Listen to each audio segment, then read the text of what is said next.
Look out! It's Tony Law! We best get going! Oh, wait. It's just some of them fancy lawyer folk, probably here to tell the tremendous tales of tomfoolery during them tiring trials. You know what they say, if you have the quarantine blues and need an antidote, best thing for you is to hear a lawman's anecdote. So howdy and welcome to your daily fixin' of Reddit. This is your archetypically incorrect host, Cowboy Zach, and today's subreddit is r/TalesFromTheLaw. Damn it! Looks like regular Zach has to host. Cowboy Zach went and caught tuberculosis, but it's okay. It's 2020, it's not a death sentence this time around. Anyways, this first story's called The Case I Cracked. I've always wanted to be Nancy Drew. I even used to have that tidbit on my dating profile. Once, at work, I basically managed to be her. As with most people in the legal industry, my big wins don't generally have epic stories behind them. My biggest two cases were just about insurance companies dicking us around before they realized we were serious about going to trial, so they should finally make decent offers. In this case, our client owned a gas station franchise. The terms of their franchise allowed them to make a certain amount of improvements to the station, which corporate would pay for. It was actually a loan, but the loan would be forgiven if the franchisees continued to buy gasoline from the corporation for a certain number of years. I don't remember how long, it's not important to the story. Basically, our clients would pay the contractor, submit the work orders, and corporate would reimburse them. Our clients hired the lowest bidder, generally not a good idea, but whatever, in a contract that specifically said no contingencies. For those who are not familiar with construction contract law, most contracts give a 10% contingency rate, which means that the contractors give you the rate that they think it will cost, and then they get 10% wiggle room without having to submit a change order. A change order is a change to the contract that the contractor submits to the owner. In our jurisdiction, if the owner did not respond within 30 days, it was deemed accepted, although that is also not relevant in this case. Our clients came to us because they'd been sued by their contractor for unpaid amounts. The contractor had placed a mechanic's lien on the property. This was especially concerning because they had taken out a loan to buy the property and the bank was threatening foreclosure. Our clients claimed they'd paid everything due and more. We counterclaimed by saying we'd overpaid by about $10,000. Because this case involved a land title, it was under our jurisdiction entitled to an expedited trial. The paralegal before me had left for a better job, so I inherited the case about 5 or 6 months before the trial and towards the end of discovery. There were a number of irregularities on the plaintiff's side. The subcontractors had gone over budget. That's not terribly unusual and why there is usually a contingency in contracts. However, our clients had allegedly submitted change orders to corporate to account for that with 10% contingencies. Even with my untrained eye, I could tell that the signature on them was a close but no cigar forgery of one of our client's signatures. For added hilarity, our handwriting expert told me during a break from trial that the plaintiff had originally tried to hire her on this case before my boss approached her to prove it was a real signature. Oops! Since the change orders had contingencies and the original contract didn't,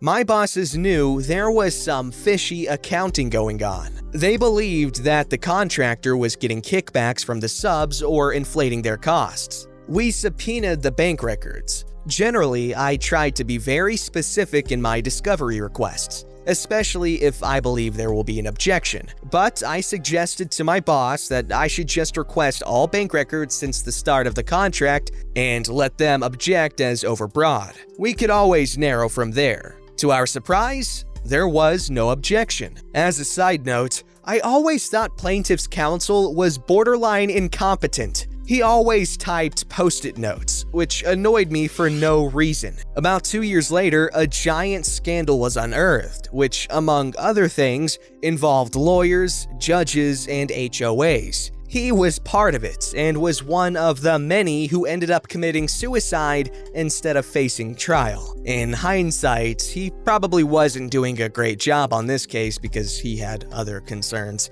Finally, we got the records. At this point, we're 6 weeks or so outside of trial. We got all canceled checks and all transactions for the requested period. It was later in the workday when I got them, and I looked for any kickback-type transactions. There were none. However, when I was flipping through the records, something struck me as off. I couldn't quite put my finger on what it was, but my subconscious knew something wasn't adding up. The accounting that I did was showing our client had overpaid by maybe $1,000, which was not great for our counterclaim, but was a good defense. That night, I did some off-my-payroll work. We were very close to the trial stack, and I hadn't yet come to my senses that I was being paid $10 an hour without any real overtime to do heavy lifting like this. I at least had the foresight to do this in the comfort of my own home. The first thing I had noticed at work was that the contractor didn't really seem to be making a profit. The account tended to hover at the same amount, maybe $2,000. I can't remember the exact amount. At work, I had gone through and cross-checked the amounts the plaintiff had received, paid, and submitted. I'd highlighted them in different colors, and at home, I started entering them into a spreadsheet. As I said before, our clients had slightly overpaid, but not to the amount they believed. When I was looking through the canceled checks, I noticed there was a $5,000 check to someone who was not related to the case with a memo line stating, "Gift." I thought that was super weird. I also noticed what had been bugging me at the office. Every day or two, there was a charge of around $7 at a gas station or smoke shop, about the price of a pack of cigarettes. I realized that the plaintiff had committed the mortal sin of LLCs. He'd commingled funds. I broke out another highlighter and marked all the suspicious transactions. I entered them into Excel, and it turns out that the small amounts regularly over about 2 years is a significant deficit. I presented my findings to the attorneys, and they asked me to pretty it up a bit because their theory of the case had just changed. It was no longer about an evil contractor double charging, but a poor guy with terrible money skills trying to cover it up. Trial soon came thereafter, with many headaches on my part. None of this is relevant to the story, but it's relevant to me. The week before trial, I had been informed that my grandmother was not doing well and was expected to die within the month. The day before trial, my grandfather passed away very unexpectedly. The opposing attorney refused to help with exhibits and referred us to his paralegal, who almost always worked from home. I don't blame her, and his office was unwilling to give out her phone number or email, so I had to contact them and leave a message for her. For the record, she herself was lovely and gave me her contact info. And when we met in person at the trial, was extremely effusive in her thanks and thought the evidence binders I put together were great, which is good because I had to come in early to fix them because the copying service hadn't put tabs on them. At any rate, it was a longish trial for a breach of contract. The owner, head attorney, told us that she had asked for $10,000 in closing. A number of us had been there for various parts of the trial, but not the whole thing, and none of us had been there for closing. After a couple of hours of deliberation, she texted us that we had prevailed with a reward of $44,000 plus punitive damages. We assumed it was a typo for either $4,000 or $14,000, but she meant $44,000. Upon polling the jury,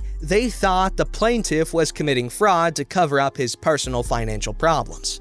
Okay, whoa, they wanted $10,000, but they ended up getting $44,000 plus punitive damages? So these people probably ended up paying like upwards of $50,000 to $60,000, because if they're gonna be willing to tack on punitive damages, they probably took the whole concept of it being a fraud case pretty seriously. So it's not just gonna be a couple grand. Alright, this story's called Broward County Judges Slam Attorneys Over Zoom Appearances. Thought some of you would get a laugh out of this one. One comment that needs sharing, and that is, the judges would appreciate if the lawyers and their clients keep in mind these Zoom hearings are just that, hearings. They are not casual phone conversations. It is remarkable how many attorneys appear inappropriately on camera. We've seen many lawyers in casual shirts and blouses with no concern for ill grooming. in bedrooms with the master bed in the background, etc. One male lawyer appeared shirtless, and one female attorney appeared still in bed under the covers. And putting on a beach cover-up won't cover up the fact that you're poolside in a bathing suit. So please, if you don't mind, let's treat court hearings as court hearings, whether Zooming or not. And then here's the full letter.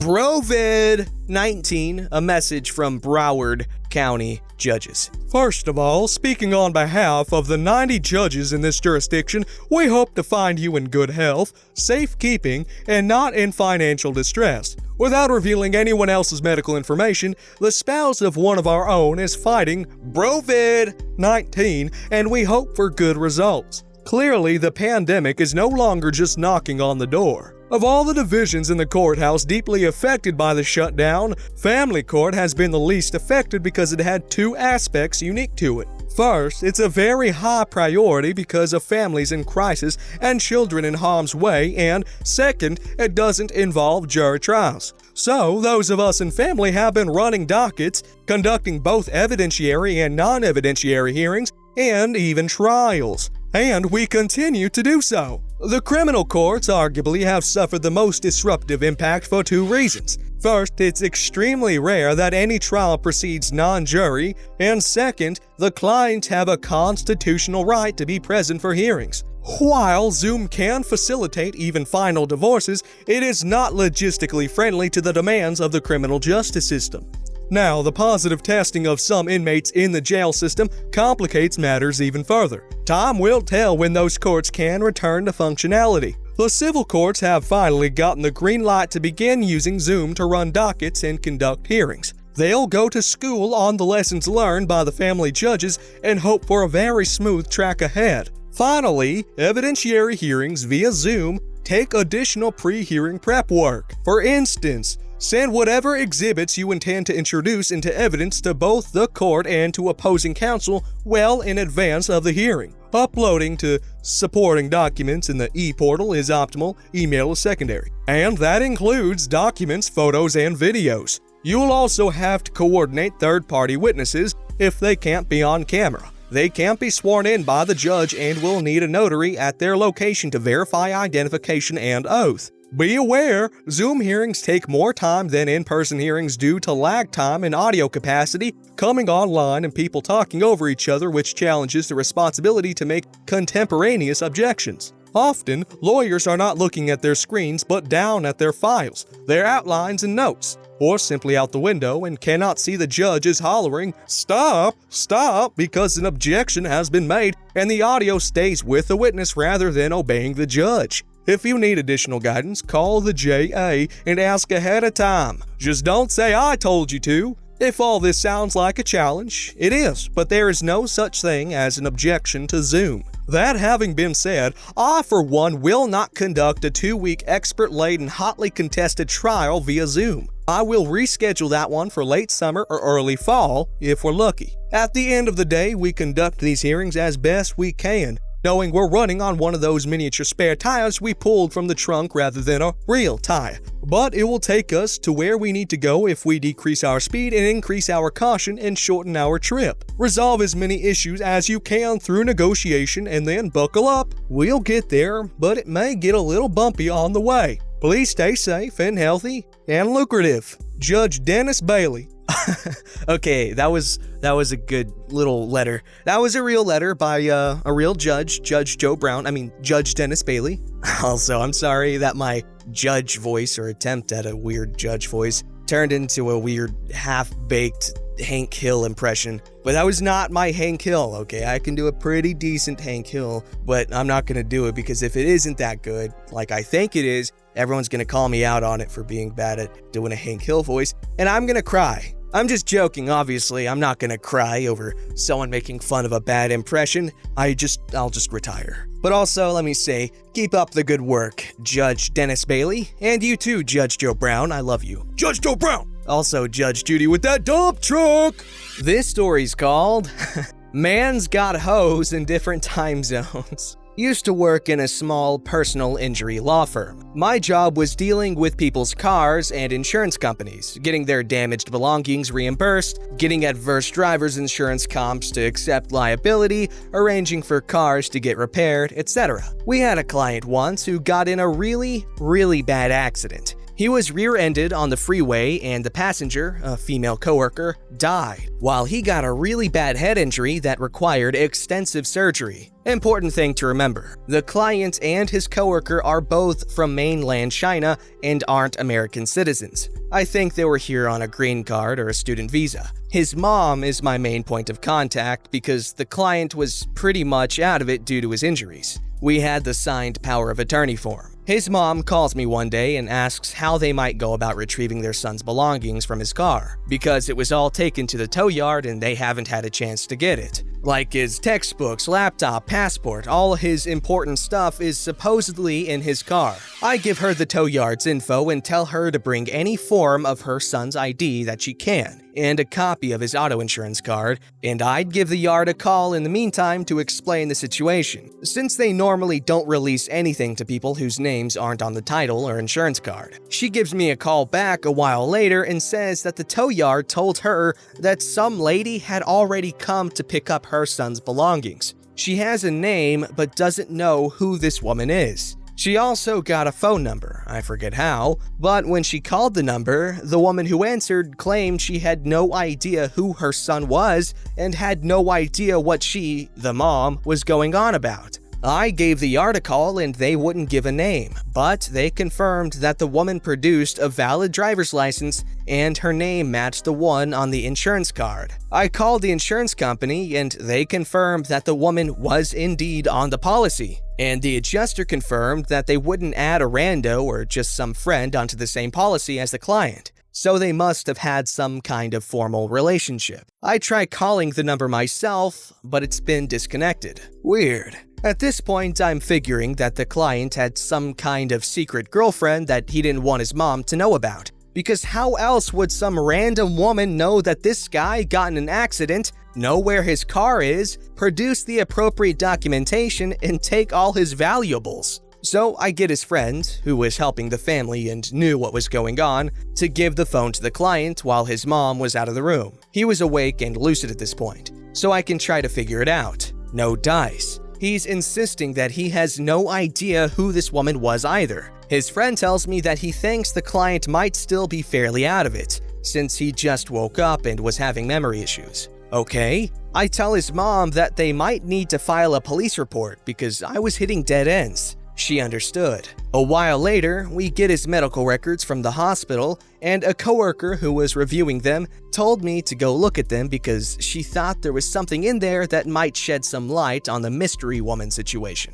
Turns out, the deceased coworker's husband had come storming into the hospital, blaming the client for his wife's death. Which, understandable, the man was clearly grieving over the death of his wife. But the mother had apparently reported that the husband had gotten the client's landlord to open up his, the client's, apartment and had ransacked it looking for his wife's belongings. Why would a guy be looking for his wife's stuff in another guy's apartment unless he already had reasonable cause to believe her stuff was at his place? The plot thickens. Also, this guy was apparently married to his wife for citizenship purposes, which isn't that weird, but it just added another layer of scandal to the story. But wait, there's more! The hospital also noted that the client's girlfriend flew in from China to visit him in the hospital. At first, I'm thinking, oh wait, is this the girl? That's weird. She lives in China. Why would she be on an American auto policy? As it turned out, her name did not match the name of the mystery woman's.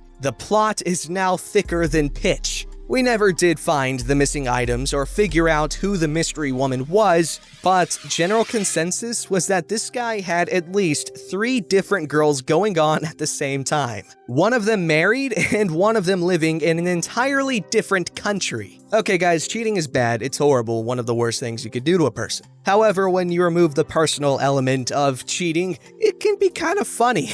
As you can see here, also, it sucks that that woman died. It wasn't even their fault. Obviously, it's very sad when anyone dies in a car crash or however, but like when a passenger dies who literally was not even in control of the vehicle, that's really sad. Also, this part's only partially relevant to you. It would be more relevant, but I was talking about why the Tesla Cybertruck is really cool, because you've got all this really tough steel all around you. Okay, so now you have some context, but in the case of a really bad accident, you actually kind of want your car to crumble a little bit, because what kills you is the sudden stop. Because what kills you isn't necessarily the impact itself, but it's the time to stop. So when your car crumples up completely, it acts as a little bit of a cushion. So your body and your insides have some time to slow down to a complete stop, as opposed to just turning into soup. Don't forget to like, subscribe, and hit that bell to never miss an episode.